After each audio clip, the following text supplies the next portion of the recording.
നമസ്കാരം സുഹൃത്തുക്കളെ, എൻ്റെ പേര് Ashwathi. Welcome to my channel tips and tricks. ഇന്ന് ടോപ്പ് കറണ്ട് അഫയേഴ്സിന്റെ ഡിസ്കഷൻ ആണ്. ഈ ഒരു ക്ലാസ്സിൽ പറയുന്ന എല്ലാ കറണ്ട് അഫയേഴ്സും നിങ്ങൾ നോട്ട് ചെയ്ത് വെച്ചേക്കാം. സെലക്ട് ചെയ്ത് PSC ചോദിക്കുന്ന മേഖലകളിൽ നിന്ന് എടുത്ത കറണ്ട് അഫയേഴ്സ് ആണ്. ഉറപ്പായിട്ടും 1-2 ചോദ്യങ്ങൾ ഈ ഒറ്റ ക്ലാസ്സിൽ നിന്ന് കിട്ടിയിരിക്കേ. ക്ലാസ്സിലോട്ട് പോയാലോ? സബ്സ്ക്രൈബ് ചെയ്യുക, ഇഷ്ടപ്പെട്ട ലൈക്ക് ചെയ്തിട്ട് പോവാ. നിങ്ങളുടെ ലൈക്ക് കാണുമ്പോഴാണ് എത്രത്തോളം നമ്മുടെ ക്ലാസ് നിങ്ങൾക്ക് ഇഷ്ടപ്പെട്ടു എന്ന് എനിക്ക് മനസ്സിലാക്കാൻ പറ്റുന്നത്.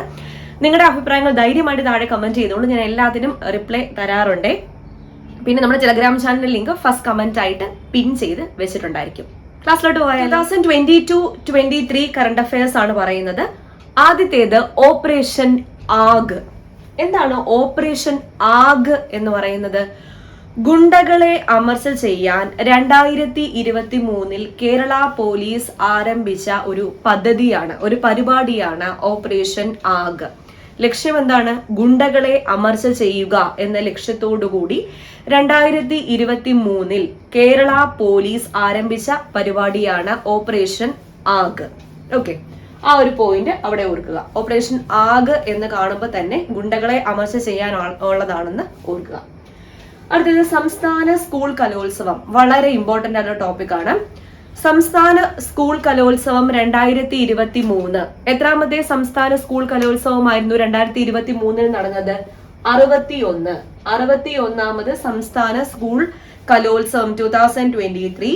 വേദി കോഴിക്കോടായിരുന്നു. വേദി എവിടെ വെച്ചാ നടന്നത്? കോഴിക്കോട് വെച്ചാ നടന്നത്. ജേതാക്കളായതും കോഴിക്കോട് തന്നെയാണ്. കോഴിക്കോട് വെച്ച് നടന്നു. ജേതാക്കളായത് കോഴിക്കോട് തന്നെയാണ്. 2ാം സ്ഥാനം 2 ജില്ലകൾ ചേർന്നാണ് പങ്കിട്ടത്. കണ്ണൂരും പാലക്കാടും ചേർന്നാണ് 2ാം സ്ഥാനം പങ്കിട്ടത്. 3ാം സ്ഥാനം തൃശൂർ ജില്ലയ്ക്കും ആയിരുന്നു. 3ാം സ്ഥാനം തൃശൂർ ജില്ല. ഈ 3 സ്ഥാനങ്ങളും ഓർത്തിരിക്കുക. ഏത് വേണമെങ്കിലും ചോദിക്കാം. നമ്മൾ ചിലപ്പം വിജയിയെ മാത്രം പഠിച്ചുകൊണ്ട് പോകും, പക്ഷെ PSC ചോദിക്കുന്നത് 3ാം സ്ഥാനമോ 2ാം സ്ഥാനമോ എല്ലാം ആയിരിക്കും. അപ്പൊ 61ാമത് സംസ്ഥാന സ്കൂൾ കലോത്സവം 2023 നടന്നത് കോഴിക്കോട്. ജേതാക്കളായത് കോഴിക്കോട് തന്നെയാണ്. 2ാം സ്ഥാനം കണ്ണൂരിനും പാലക്കാടിനും, 3ാം സ്ഥാനം തൃശ്ശൂരിനുമാണ് ലഭിച്ചത്. ഓക്കെ, അപ്പൊ ഈ 2 ഫാക്റ്റും ഓക്കെ ആയി. ഇനി 2022 പൊട്ടിത്തെറിച്ച 2 അഗ്നിപർവ്വതങ്ങളുടെ പേരാണ് ഇവിടെ എഴുതിയേക്കുന്നത്. വളരെ ഇമ്പോർട്ടന്റ് ആണ്. ഈ അഗ്നിപർവ്വതങ്ങൾ സ്ഥിതി ചെയ്യുന്ന രാജ്യം, അതുപോലെ തിരിച്ചും ചോദിക്കും. അപ്പം ഈ രാജ്യത്ത് സ്ഥിതി ചെയ്യുന്ന ഏത് അഗ്നിപർവ്വതമാണ് പൊട്ടിത്തെറിച്ചത്? അങ്ങനെ 2 രീതിയിലും പഠിച്ചു വെക്കാം. അപ്പൊ 2022 പൊട്ടിത്തെറിച്ച സ്ട്രോംബോളി അഗ്നിപർവ്വതം ഏത് രാജ്യത്താണ്? ഇറ്റലിയിലാണ് സ്ട്രോംബോളി അഗ്നിപർവ്വതം.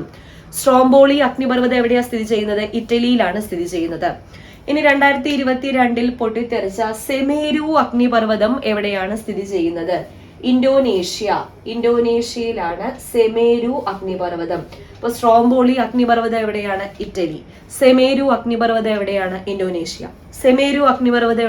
ഇന്തോനേഷ്യ. സ്ട്രോംബോളി അഗ്നിപർവ്വതം എവിടെയാണ്? ഇറ്റലി. ഓക്കെ, അതും ക്ലിയർ ആയല്ലോ. ഇനി 2022 ബുക്കർ പ്രൈസിനെ പറ്റി നോക്കാം. 2022 ബുക്കർ സമ്മാനം ലഭിച്ചത് ശ്രീലങ്കക്കാരനായ ഷഹാൻ കരുണതിലക എന്നൊക്കെ പറയുമ്പോൾ തന്നെ രാജ്യം ഏതാണെന്ന് അവിടുന്ന് കിട്ടും. ഏതാണ്? ശ്രീലങ്കയാണ്. ശ്രീലങ്കൻ സ്വദേശിയായ ഷഹാൻ കരുണതിലകയ്ക്കാണ് 2022 ബുക്കർ പ്രൈസ് ലഭിച്ചത്. അദ്ദേഹത്തിന്റെ ഏത് കൃതിക്കാണ് 2022 ബുക്കർ പ്രൈസ്? വളരെ ഇമ്പോർട്ടന്റ് ആണ്. 2022 ബുക്കർ പ്രൈസ് ലഭിച്ചത് the 7 moons of Maali Almeida എന്ന ബുക്കിനാണ് 2022 ബുക്കർ സമ്മാനം ലഭിച്ചത്. ഇതെങ്ങനെ ഓർക്കാം? സ്ഫടികം സിനിമയില് തിലകനെ പറ്റി ഓർത്താൽ മതി.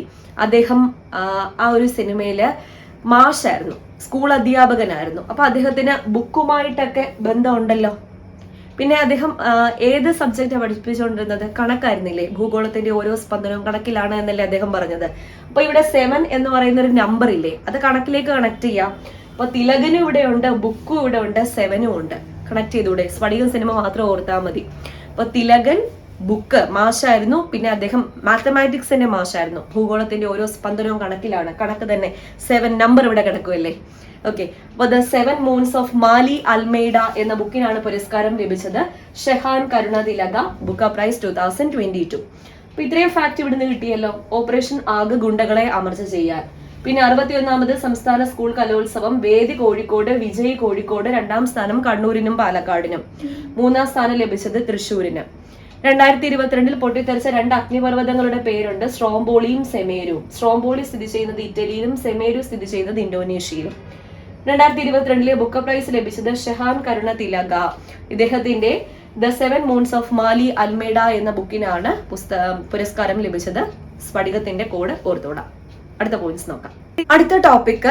അടുത്ത പരീക്ഷകളിൽ ഉറപ്പിക്കാവുന്ന ഒരു ടോപ്പിക്കാണ് 2023 ഗോൾഡൻ ഗ്ലോബ് പുരസ്കാരം. എത്രാമത്തെ ഗോൾഡൻ ഗ്ലോബ് പുരസ്കാരം 2023 നൽകിയത്? 80ാമത് ഗോൾഡൻ ഗ്ലോബ് പുരസ്കാരം 2023. അപ്പൊ ഇതിലെ മികച്ച ചിത്രം നോക്കണം, മികച്ച നടൻ നോക്കണം, മികച്ച നടി, സംവിധാനം, അതുപോലെ ഒറിജിനൽ സോങ് ആണ് അത്രയും ഇമ്പോർട്ടന്റ്. കാരണം നാട്ടു നാട്ടു എന്ന ഗാനത്തിനാണ് 80ാമത് ഗോൾഡൻ ഗ്ലോബ് അവാർഡിൽ ഒറിജിനൽ സോങ് വിഭാഗത്തിൽ പുരസ്കാരം ലഭിച്ചത്. നാട്ടു നാട്ടു എന്ന ഗാനം. ചിത്രം RRR. ചിത്രത്തിന്റെ സംവിധായകൻ രാജമൗലി. ഈ ഗാനത്തിന്റെ സംഗീത സംവിധാനം MM കീരവാണി. നമ്മുടെ അഭിമാനമായ MM കീരവാണിയാണ്. MM കീരവാണി. അപ്പൊ അത് തന്നെ ആദ്യത്തെ ചോദ്യമായിട്ട് പഠിച്ചോളൂ. 80ാമത് ഗോൾഡൻ ഗ്ലോബ് അവാർഡിൽ ഒറിജിനൽ സോങ് വിഭാഗത്തിൽ പുരസ്കാരം നേടിയത് നാട്ടു നാട്ടു എന്ന ഗാനം. ചിത്രം RRR. ചിത്രത്തിന്റെ സംവിധായകൻ രാജമൗലി. ഈ ഗാനത്തിന്റെ സംഗീത സംവിധായകൻ MM കീരവാണി. അതവിടെ കഴിഞ്ഞു. ഇനി മികച്ച ചിത്രം ഏതാണ്? ഗോൾഡൻ ഗ്ലോബ് പുരസ്കാരം നേടിയ മികച്ച ചിത്രം ഈ വർഷത്തെ ഈ മികച്ച ചിത്രം 2 വിഭാഗത്തിൽ കൊടുക്കുന്നുണ്ട്. ഡ്രാമ വിഭാഗത്തിലും ഉണ്ട്, കോമഡി മ്യൂസിക്കൽ വിഭാഗത്തിലും ഉണ്ട്. ഡ്രാമ വിഭാഗത്തിൽ മികച്ച ചിത്രത്തിനുള്ള പുരസ്കാരം ലഭിച്ചത് ദ ഫേബിൾമാൻ എന്ന ചിത്രത്തിനാണ്. ദ ഫേബിൾമാൻസ് എന്ന ചിത്രത്തിന്റെ സംവിധായകൻ സ്റ്റീവൻ സ്പിൽബർഗ് ആണ്. ദ ഫേബിൾമാൻ എന്ന ചിത്രത്തിന്റെ സംവിധായകൻ. അത് പറയാനുള്ള കാരണം മികച്ച സംവിധാനത്തിനുള്ള പുരസ്കാരം ലഭിച്ചത് സ്റ്റീവൻ സ്പിൽബർഗിനാണ്. ചിത്രം ദ ഫേബിൾമാൻ. അപ്പൊ 2 അവിടെ നിന്ന് കിട്ടിയില്ലേ?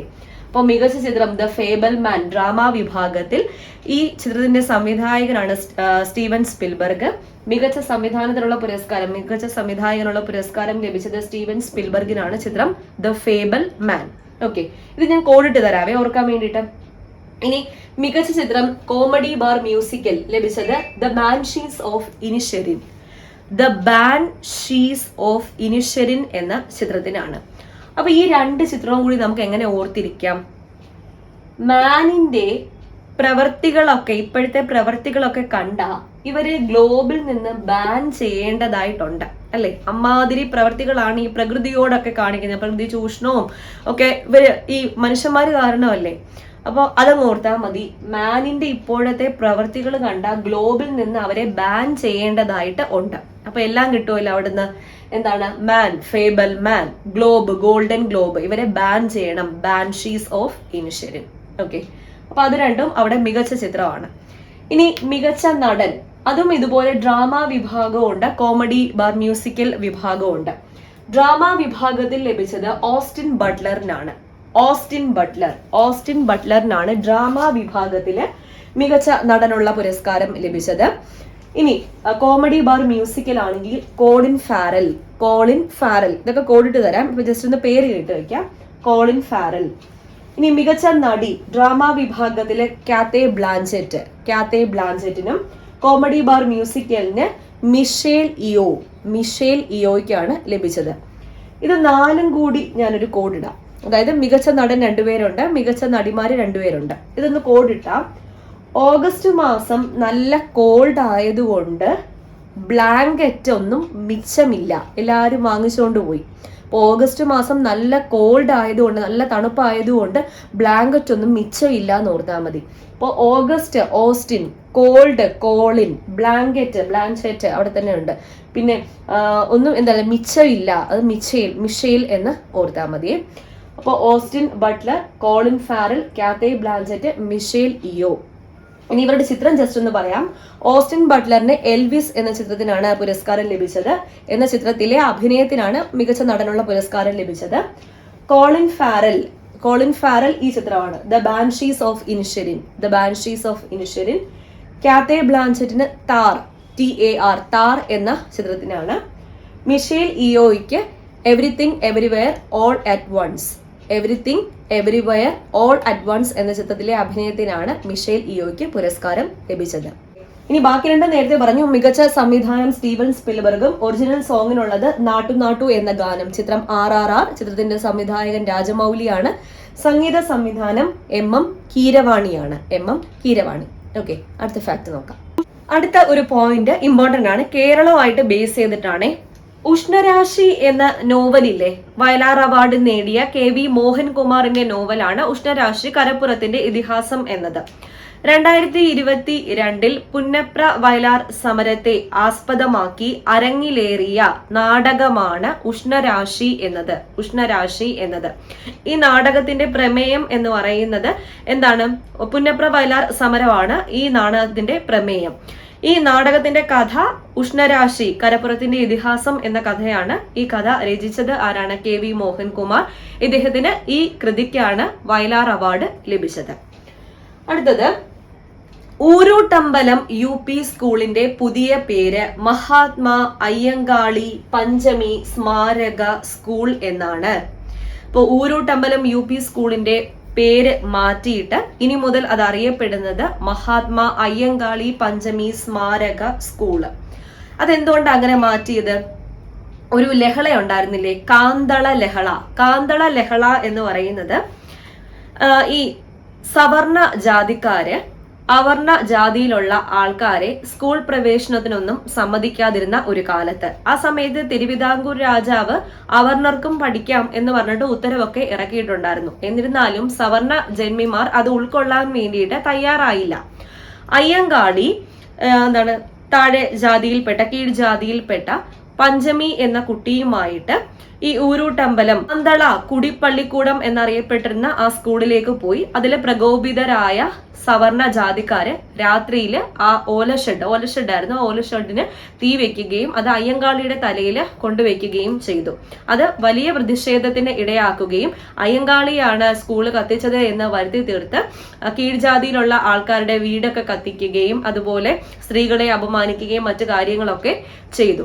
ഇതിനെ തുടർന്ന് വലിയ പ്രതിഷേധങ്ങളും കാര്യങ്ങളൊക്കെ ഉണ്ടായി. അതാണ് കാന്തള ലഹള എന്ന് പറയുന്നത്. അപ്പൊ കാന്തള ലഹളയുടെ ഭാഗമായിട്ടാണ് ഊരൂട്ടമ്പലം സ്കൂള് കത്തിച്ചത്. ആ സ്കൂളാണ് കാന്തള കുടിപ്പള്ളിക്കൂടമാണ് പിന്നീട് ഊരൂട്ടമ്പലം UP സ്കൂളായിട്ട് അറിയപ്പെട്ടത്. അപ്പോൾ LDF സർക്കാർ ഭരണത്തിൽ കയറിയപ്പോൾ ആദ്യത്തെ പ്രവേശനോത്സവം നടത്തിയത് ഈ ഊരൂട്ടമ്പലം UP സ്കൂളിലായിരുന്നു. ആ സമയത്ത് പ്രവേശനോത്സവത്തിന് നമ്മുടെ ബഹുമാനപ്പെട്ട മുഖ്യമന്ത്രി ശ്രീ പിണറായി വിജയൻ ഈ പഞ്ചമിയുടെ പിൻതലമുറയിൽപ്പെട്ട ഒരു കുട്ടിയെ കൈപിടിച്ച് കയറ്റിയിട്ടാണ് പ്രവേശനോത്സവം ഉദ്ഘാടനം ചെയ്യുകയൊക്കെ ഉണ്ടായത്. അങ്ങനെ ചരിത്രപ്രസിദ്ധമായ കാട്ടാക്കട മണ്ഡലത്തിൽ സ്ഥിതി ചെയ്യുന്ന ഈ ഊരൂട്ടമ്പലം UP സ്കൂള് ഇപ്പൊ പുനർനാമകരണം ചെയ്തേക്കുവാണ്. മഹാത്മാ അയ്യങ്കാളി പഞ്ചമി സ്മാരക സ്കൂൾ എന്ന് പുനർനാമകരണം ചെയ്തു. ഓർത്തിരിക്കാം. ഇനി കേരളത്തിന്റെ ഡിജിറ്റൽ സർവകലാശാലയുടെ കീഴില് ഡിജിറ്റൽ പാർക്ക് നിലവിൽ വരുന്നത് എവിടെയാണ്? തിരുവനന്തപുരം ജില്ലയിലാണ്. കേരളത്തില് ഡിജിറ്റൽ സർവകലാശാല, ഡിജിറ്റൽ യൂണിവേഴ്സിറ്റിയുടെ കീഴില് ഡിജിറ്റൽ പാർക്ക് നിലവിൽ വരുന്നത് എവിടെ? തിരുവനന്തപുരം ജില്ലയിലാണ്. തിരുവനന്തപുരം ജില്ല. ഡിജിറ്റൽ സർവകലാശാല, ഡിജിറ്റൽ യൂണിവേഴ്സിറ്റിയുടെ VC ആര്? സജി ഗോപിനാഥ് ആണ് ഡിജിറ്റൽ സർവകലാശാലയുടെ VC. ഓക്കെ. ഇനി 2022 100ാം വാർഷികം ആഘോഷിച്ച കുമാരനാശാന്റെ കൃതിയാണ് ചണ്ടാല ഭിക്ഷുകി എന്ന കൃതി രചിച്ചിട്ട് 100 വർഷമായി. 2022 2023 കുമാരനാശാന്റെ 150ാം ജന്മവാർഷികവും കൂടിയാണ് 2023. ഇനി ഈ ഇടയ്ക്ക് പുറത്തിറങ്ങിയ ഒരു പുസ്തകമാണ് അംബേദ്കർ എ ലൈഫ്. അംബേദ്കറുടെ ജീവചരിത്രമാണ് അംബേദ്കർ എ ലൈഫ് എന്നത്. ഇത് രചിച്ചത് ശശി തരൂരാണ്. ശശി തരൂരിന്റെ പുസ്തകങ്ങളെല്ലാം PSC എപ്പോഴും എടുത്ത് ചോദിക്കാറുണ്ട്. അംബേദ്കർ എ ലൈഫ് എന്നത് അംബേദ്കറുടെ ജീവചരിത്രമാണ്. രചിച്ചത് ശശി തരൂർ. ഓക്കെ, അപ്പൊ ഇത്രയും ക്വസ്റ്റ്യൻസ് ആണ് ഇന്ന് ഡിസ്കസ് ചെയ്തത്. എല്ലാം ക്ലിയർ ആയി എന്ന് വിചാരിക്കുവാണ്. അപ്പൊ ഇതുപോലുള്ള ക്ലാസ്സുകൾ ഇനിയും തുടർന്ന് വന്നുകൊണ്ടിരിക്കും. എക്സാം അടുക്കാൻ പോകില്ലേ, കറണ്ട് അഫയേഴ്സിന് കൂടുതൽ പ്രാധാന്യം കൊടുത്ത് പഠിക്കണേ. മാർക്ക് സ്കോർ ചെയ്യാൻ പറ്റിയ ഒരു ഏരിയയാണ് കറണ്ട് അഫയേഴ്സ്. ഓക്കെ, അപ്പൊ വീഡിയോ ഇഷ്ടപ്പെട്ടാൽ ലൈക്ക് ചെയ്തിട്ട് പോവാം. പിന്നെ സബ്സ്ക്രൈബ് ചെയ്യാത്തവർ സബ്സ്ക്രൈബ് ചെയ്ത് സപ്പോർട്ട് ചെയ്തേക്കാം. വീണ്ടും കാണാം. Tata, bye bye, thank you.